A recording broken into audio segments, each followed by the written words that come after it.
अस्सलाम वालेकुम दोस्तों, जब जुलेखा ने हज़रत यूसुफ अलैहिस्सलाम को बरगलाने की कोशिश की,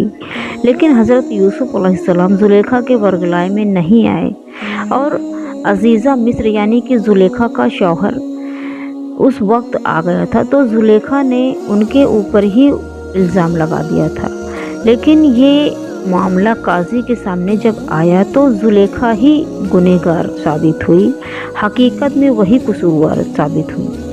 तो इस वाक़ये की खबर सारे मिस्र में फैल गई और औरतें आपस में बातें करने लगी कि जुलेखा अपने ग़ुलाम को चाहती है।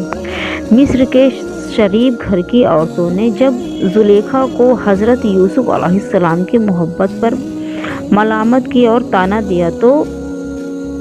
जुलेखा को जब इस बात का इल्म हुआ, जब उसने जाना कि मेरी बदनामी होने लगी है, और इस ख्याल से जुलेखा ने एक तरकीब सोची, वो ये कि उसने मिस्र की औरतों की दावत की,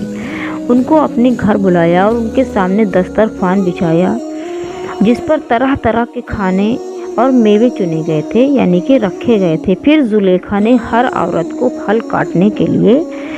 एक एक छुरी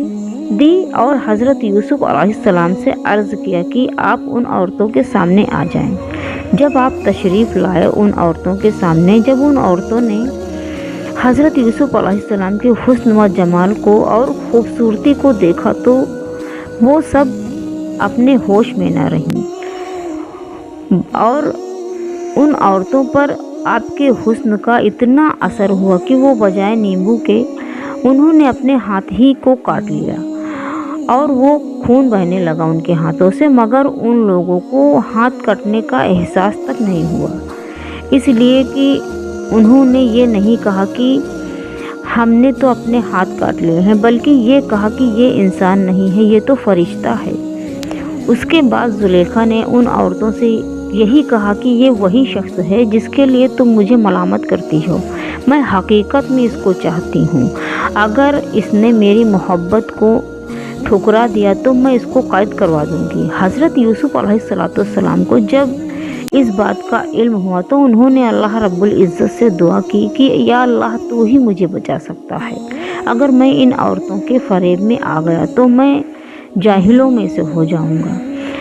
इससे ये बेहतर है कि मुझे कैद खाने में डाल दिया जाए। अल्लाह रब्बुल इज़्ज़त ने हज़रत यूसुफ अलैहिस्सलाम की दुआ को कबूल की और वो जेल में डाल दिए गए थे।